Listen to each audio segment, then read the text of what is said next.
The day began like any other, but within hours the world's strategic map was redrawn.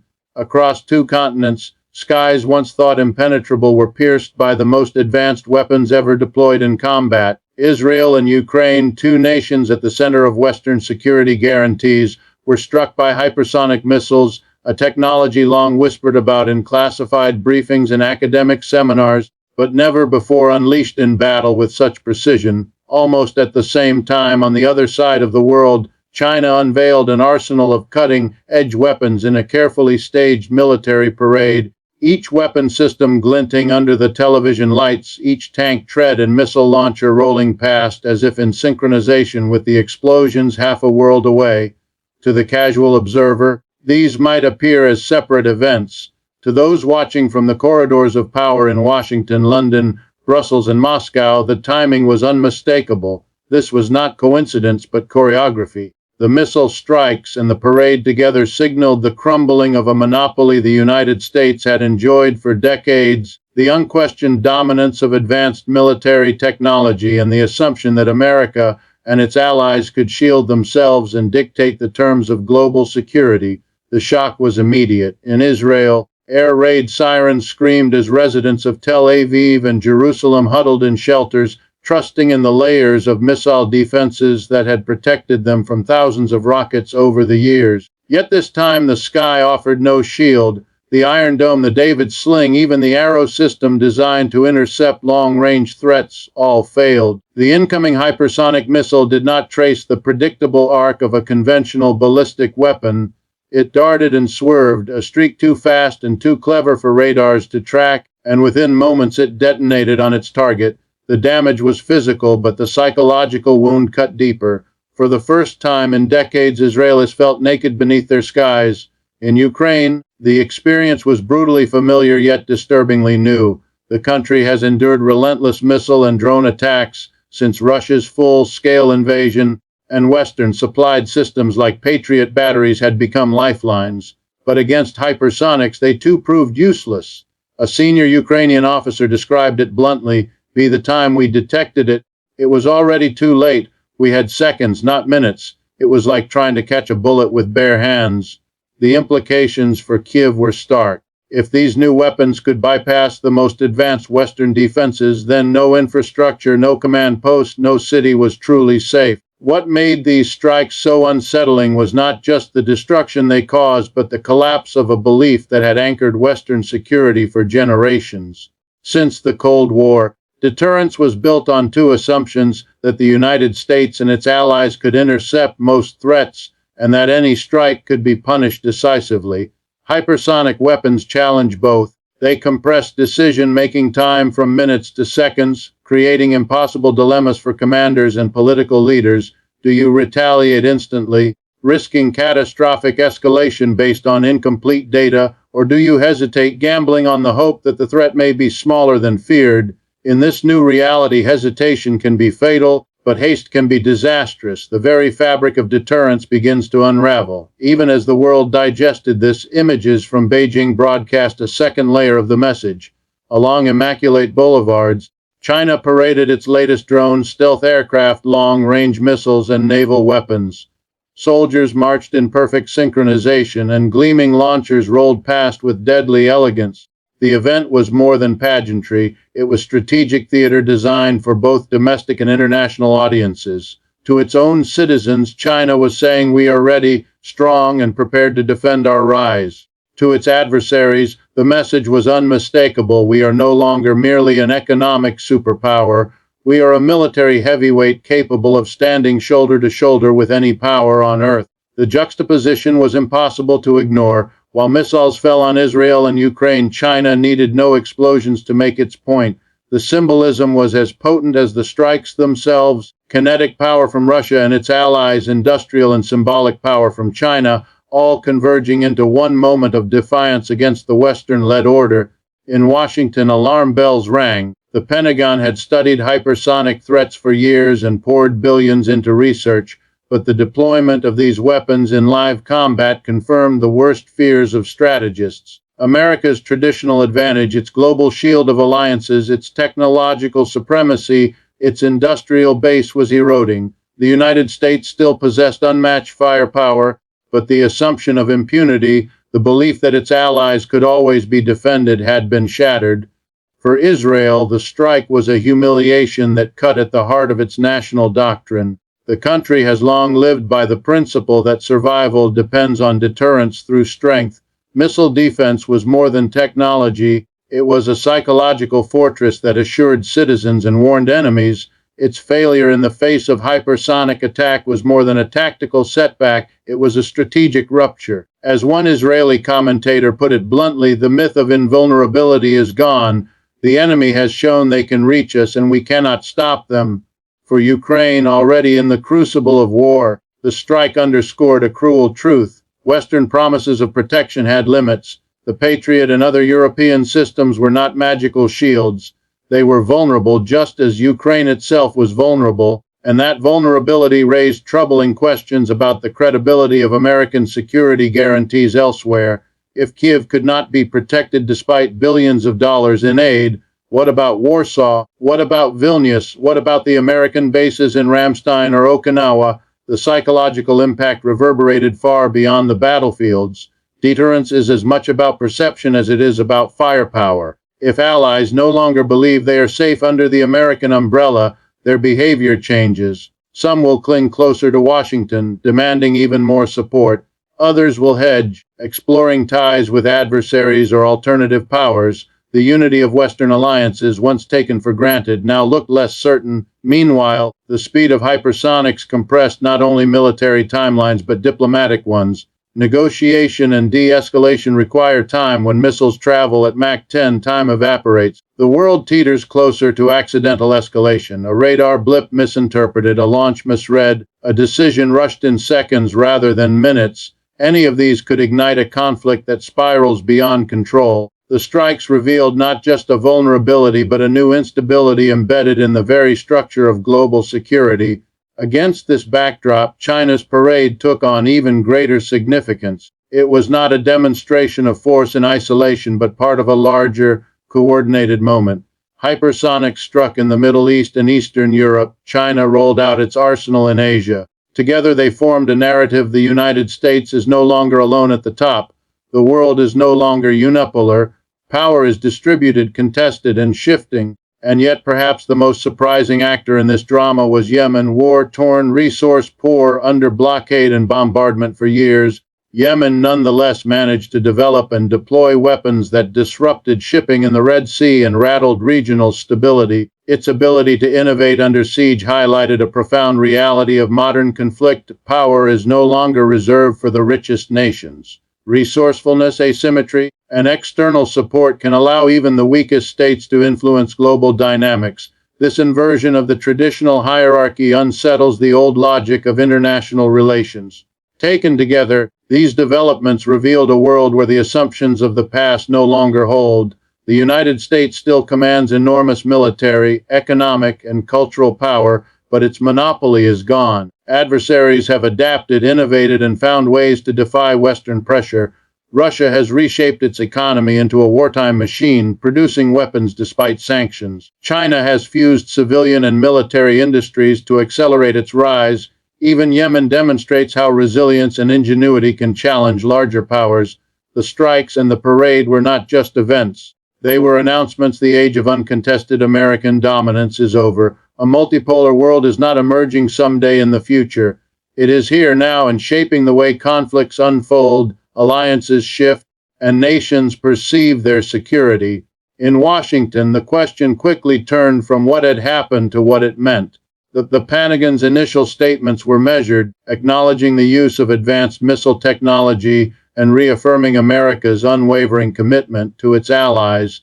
Yet behind closed doors, there was no disguising the alarm. The United States has long invested in hypersonic research, but deployment lags far behind Russia and China. Billions have been poured into prototypes, testing programs, and joint ventures with defense contractors, but operational systems remain limited, experimental, and not yet widely fielded. The battlefield has a cruel way of cutting through rhetoric, and in this case, it exposed a gap between ambition and reality. America's rivals had not only caught up in key areas, they had surged ahead. This erosion of technological superiority is not an isolated issue, but part of a broader structural challenge. The United States still boasts the largest defense budget in the world, dwarfing those of its nearest competitors, but budgets on paper do not always translate into battlefield readiness. Decades of outsourcing, supply chain reliance on foreign manufacturing, and political dysfunction have left cracks in the foundations of America's war machine.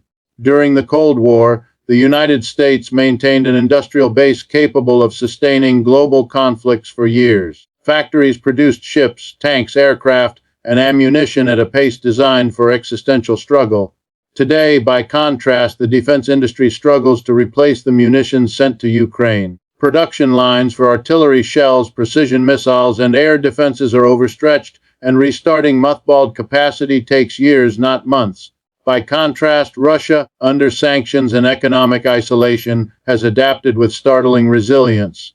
Western strategists assume that cutting Moscow off from global finance and technology would cripple its ability to wage war. Instead, the Kremlin reorganized its economy into a wartime footing, redirecting resources toward weapons production, rerouting trade flows to Asia and the global south, and exploiting its enduring leverage as an energy exporter. Russian factories now churn out drones, artillery, and advanced missiles at a pace that surprises even veteran observers. While consumer goods may be scarcer and living standards lower, the state's capacity to sustain military operations remains intact. For Russia, the sanctions became not a death sentence but a crucible that hardened its wartime economy. China's position is different but no less formidable.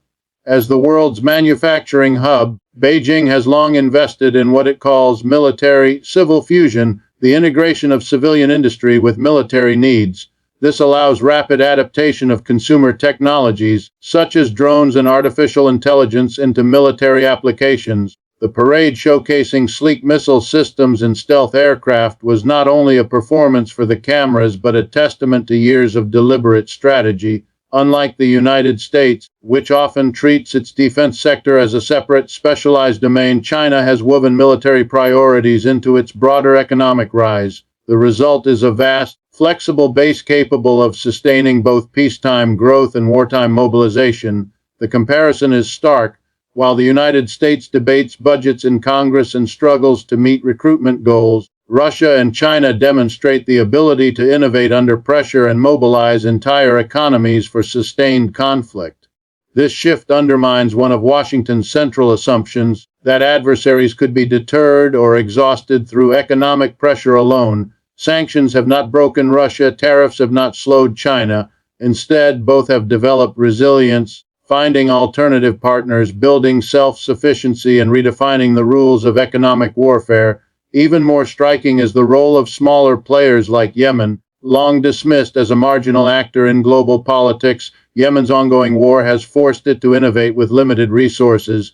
Blockaded, bombed, and starved of conventional supply lines, its fighters have nonetheless managed to assemble drones, missiles, and other improvised weapons capable of striking far beyond their borders. Attacks on Red Sea shipping lanes and occasional missile launches into regional rivals demonstrate how even impoverished states can disrupt global trade and security. Yemen's participation in this broader pattern of defiance is symbolic and practical. It shows that the monopoly on disruption no longer belongs to the wealthy and the technologically advanced. Resourcefulness, external support, and asymmetric tactics can level the field. For the United States and its allies, this presents a complex dilemma. Power is no longer neatly hierarchical. The old model, superpowers dictating terms while smaller nations played supporting roles, has been supplanted by a messier reality in which even the weakest can punch above their weight. In practical terms, this means that traditional deterrent strategies built on the notion of overwhelming retaliation are less reliable.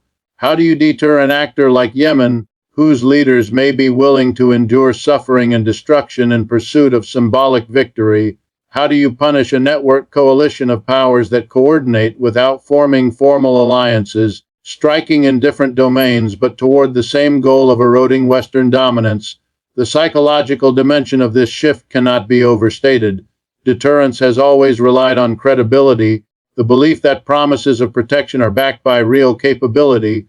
The hypersonic strikes exposed not only a gap in capability but a collapse in perception. Israel, long a showcase of Western-backed invulnerability, was revealed to be vulnerable. Ukraine, despite unprecedented flows of aid and weaponry, remained exposed. These examples ripple outward. If the United States cannot guarantee security in these cases, what about its other allies? The doubt creeps into the minds of leaders in Europe, in Asia, even in the Middle East, where Gulf states weigh their futures between Washington's promises and Beijing's growing influence. In global politics, perception often matters as much as reality. The strikes and the parade together constituted a form of narrative warfare, reshaping how nations view the balance of power. For Washington, the challenge is not only to catch up technologically but to restore belief in its role as guarantor of stability. Yet this is easier said than done. Economic strains, political polarization, and a war-weary public at home all constrain America's ability to reassert dominance. The unipolar moment that followed the Cold War, when the United States stood alone as superpower, has given way to something more fragmented, more contested, and far less forgiving. The rise of multipolarity is no longer an academic prediction but a lived reality. Russia demonstrates military resilience. China projects industrial and symbolic strength, and smaller actors like Yemen inject asymmetry into the system. Together they form a loose but potent counterweight to Western dominance. This is not a traditional alliance, not a new Warsaw Pact, but rather a web of coordinated defiance. Timing is their weapon. Russia strikes kinetically, China performs theatrically, Yemen disrupts asymmetrically. The synchronization is subtle but effective, conveying unity of purpose without formal declarations. For Western strategists, this presents a new kind of opponent. Instead of one rival bloc, there are multiple centers of power, each with its own tools and strategies, but aligned in their shared interest of eroding American hegemony. This distributed challenge makes response more difficult. It is one thing to counter the Soviet Union, a singular adversary with clear lines of confrontation. It is another to counter a fluid, multipolar set of actors, some major, some minor, all capable of undermining the system in different ways. As the shockwave spread, public opinion shifted as well. In Israel, citizens who had trusted in their missile defenses began to ask uncomfortable questions about their vulnerability. In Ukraine, the sense of abandonment deepened, even as leaders continued to plead for more Western support. In Europe, debates intensified about whether reliance on American protection was still sufficient, or whether Europe must develop its own capacity for defense.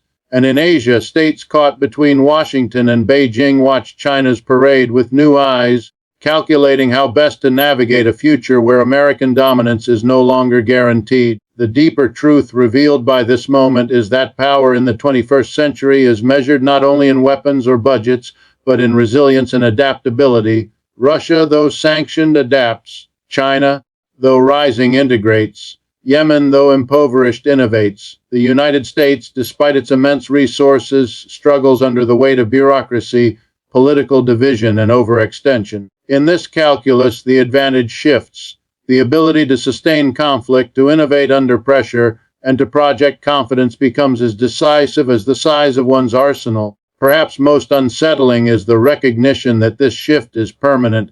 The strikes on Israel and Ukraine were not anomalies, not isolated incidents to be explained away. They were signals of a structural transformation in global power. The multipolar world is here, and with it comes a new set of risks, compressed timelines for decisions, unstable deterrence, psychological erosion of alliances, and the growing ability of even minor players to disrupt global order. For policymakers in Washington, the road ahead is fraught. Restoring deterrence will require more than new weapons. It will require rebuilding industrial capacity, reestablishing credibility with allies, and adapting to a world where unilateral dominance is no longer possible. For allies, the choice is equally difficult: cling to American guarantees that appear less certain, or diversify ties to a broader set of powers, hedging against the possibility that Washington cannot always deliver.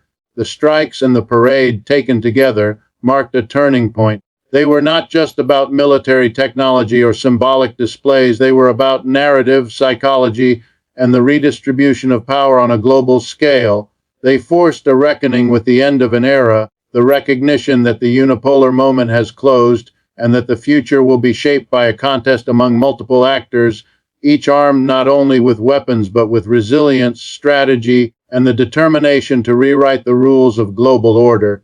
In the days following the strikes and China's parade, the shock gradually gave way to debate.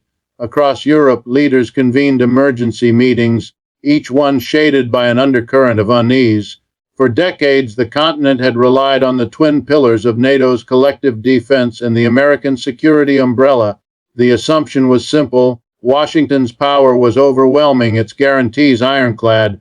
But as the images of failed interceptions in Israel and Ukraine looped across television screens, that assumption grew harder to sustain. If American systems could not stop the fastest missiles, then geography and alliances might not be enough to protect Paris, Berlin, or Warsaw. For some, the answer is to double down on NATO, pressing Washington for even greater commitments, more deployments, more resources. For others, particularly in Western Europe, the strikes reignite a long, simmering argument. The continent must invest in its own strategic autonomy. The European Union has spoken of such autonomy for years, but the practical reality of building a defense structure independent of Washington remains elusive. Defense industries are fragmented, budgets constrained, and political will inconsistent, yet the shock of vulnerability has a way of concentrating minds. The recognition that Europe's security cannot forever depend on American voters and American industries may finally force a reckoning. In Asia, the reverberations are equally profound. China's parade was not aimed at the West alone, but at its regional neighbors, from Japan to South Korea to the nations of Southeast Asia. For years, these countries have balanced between American protection and Chinese economic gravity. Washington offered security, Beijing offered prosperity. Many sought to have both, hedging carefully in the middle. Now, as China demonstrates not only economic weight but military prowess, that balance tilts. Some may lean harder into alliances with the United States, desperate to counter Beijing's rise. Others may decide the risks of defying China are too great, choosing instead to accommodate its power. The decisions made in Tokyo, Seoul, and Jakarta in the coming years will shape not only Asia's security, but the entire trajectory of the multipolar order. Meanwhile, in the Middle East, the shock to Israel carries implications far beyond its borders. For decades, Arab states calculated their positions based on the assumption of Israel's military invulnerability and America's steadfast backing. If both are now in doubt, the region's dynamics could shift. Rivals may see opportunity, partners may question their bargains. For the Gulf monarchies already exploring warmer ties with Beijing, the temptation to hedge further grows. If Washington cannot guarantee protection against the most advanced threats, perhaps China or even Russia can offer alternative arrangements.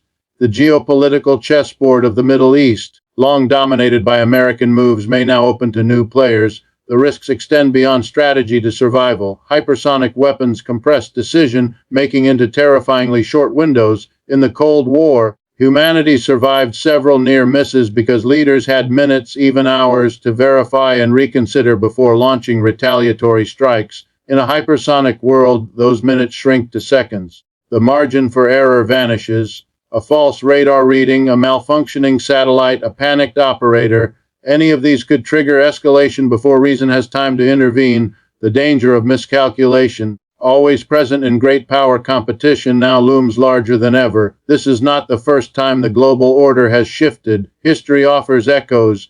In the early 20th century, Britain's dominance gave way to a rising Germany and the United States, leading to two world wars that redrew the map. In the mid-20th century, the colonial empires crumbled, replaced by a bipolar standoff between Washington and Moscow. Each transition was turbulent, each marked by misjudgments, conflicts, and crises. What makes today unique is the speed of technological disruption layered atop geopolitical rivalry. The industrial revolutions of the past unfolded over decades. The hypersonic revolution compresses the change into years, perhaps months. The world has no time to adapt gradually. The shift is immediate, jarring, and destabilizing. For the United States, the task is daunting. To remain a central actor in this new order, it must rebuild more than just weapons. It must restore credibility with allies, demonstrating that it can adapt, innovate, and protect even in the face of hypersonic threats. That means revitalizing its industrial base, investing not just in prototypes but in mass production, and overcoming political gridlock that leaves its defense budget vulnerable to partisan squabbles.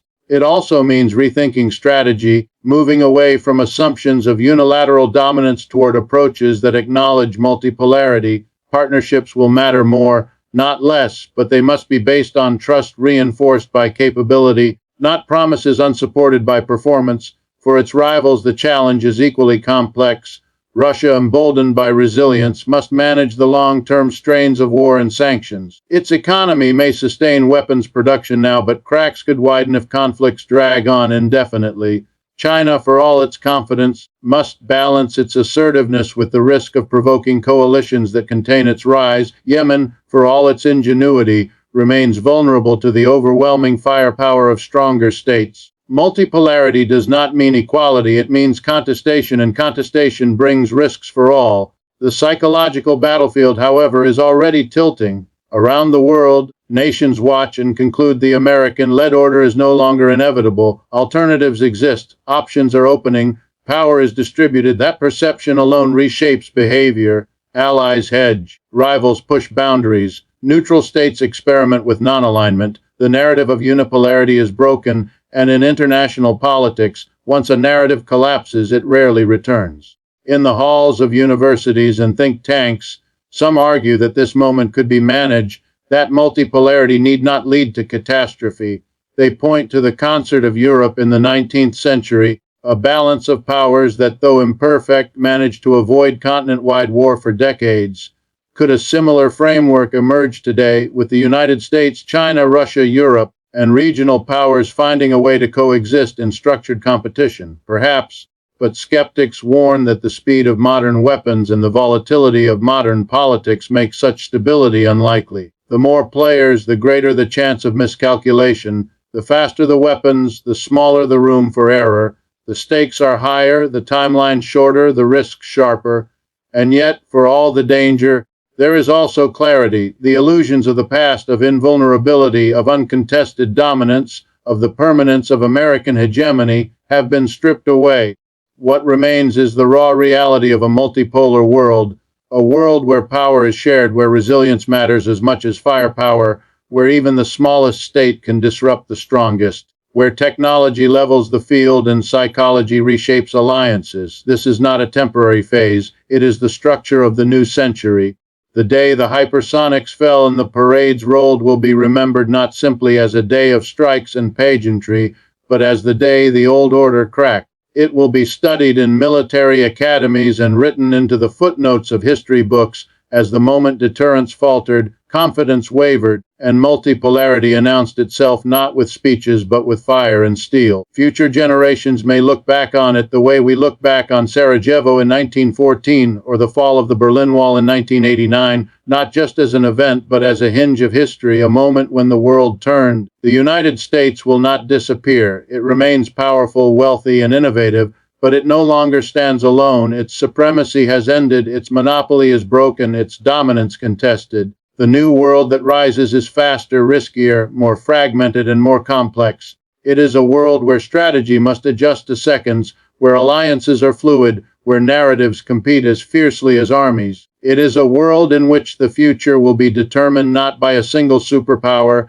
but by a contest among many, each wielding weapons, economies, and stories to claim their place. The missiles that struck Israel and Ukraine, the weapons paraded in Beijing, the drones built in Yemen, all were messages written in different scripts but carrying the same meaning. The age of unipolarity is over, the multipolar world has arrived, and with it comes a new century defined not by certainty but by contest, not by stability but by struggle, not by one power's supremacy but by the clash and coexistence of many.